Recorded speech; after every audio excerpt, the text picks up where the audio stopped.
Basically बघा, एक साधी कन्सेप्ट शिकायची आहे फक्त आपल्याला इथं. सुप्रीम कोर्टाचा काल काय झालं, एक जजमेंट आला, एक निर्णय आला. काय निर्णय होता पहिल्यांदा थोडं बेसिक समजून घ्या.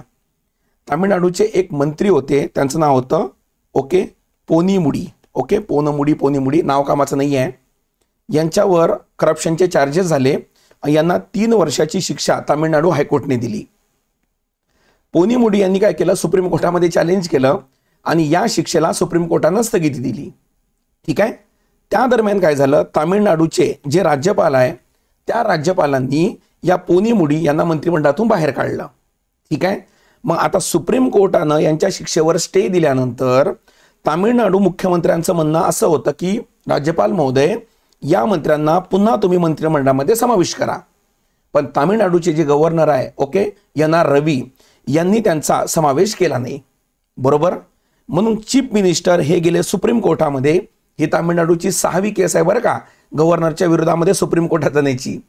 आणि सुप्रीम कोर्टानं काय म्हटलं ते बघणं गरजेचं आहे. सुप्रीम कोर्टाने असं म्हटलं बघा, लोकसत्ताचीच न्यूज आहे बहुतेक ही. की राज्यपाल हे राज्याचे नामधारी प्रमुख असतात, त्यांना सल्ला देण्याइतकेच अधिकार आहे, अशा शब्दात खंडपीठाने कानउघाडणी केली. बरोबर. इथं काय शिकायचं आहे, काय बघायचं आहे, बेसिक बघा. तुम्ही बेसिक पॉलिटीमध्ये एक शब्द वापरता. भारताने संसदीय शासन पद्धतीचा स्वीकार केलेला आहे. पार्लमेंटरी फॉर्म ऑफ गव्हर्नमेंट आहे भारतामध्ये. म्हणजे काय, तर भारतामध्ये एक हेड ऑफ द स्टेट आहे आणि भारतामध्ये एक हेड ऑफ द गव्हर्नमेंट आहे.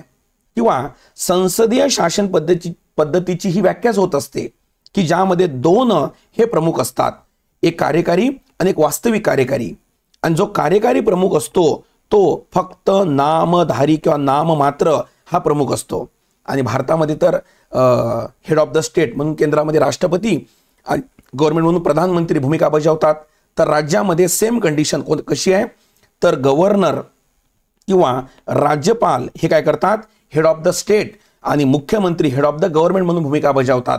त्यामुळे राज्यपाल हे फक्त नामधारी किंवा नाममात्र प्रमुख आहे. जे काही आहे ते कौन्सिल ऑफ मिनिस्टर आहे आणि यांचा सल्ला नुसार राज्यपालाने काम करणं गरजेचं आहे. याचा पुनरुच्चार हा कोणी केला, सुप्रीम कोर्टाने यामध्ये केला. आणि त्यामध्ये स्टेटमेंट केलं सुप्रीम कोर्टाने की राज्यपाल हे राज्याचे नामधारी प्रमुख असतात. तुम्हाला बघणं गरजेचं आहे का बरं नामधारी असतात, कारण राज्यामध्ये सुद्धा कोणती पद्धती आहे रे आपल्या इथं, संसदीय शासन पद्धती आहे. पार्लमेंटरी फॉर्म ऑफ गव्हर्नमेंट आहे, not a presidential form of government, ना की अध्यक्षीय. ठीक आहे. जस्ट फक्त एवढं सांगायचं होतं मला तुम्हाला की या प्रकारे इकोपॉलिटी आणि जॉग्राफीचं न्यूजपेपर संदर्भ साहित्यासोबत कोरिलेट करा. एलिमिनेशन मेथड ही तुमची काय होईल, जरा अजून स्ट्रॉंग होईल. ओके, चलो, थँक्यू.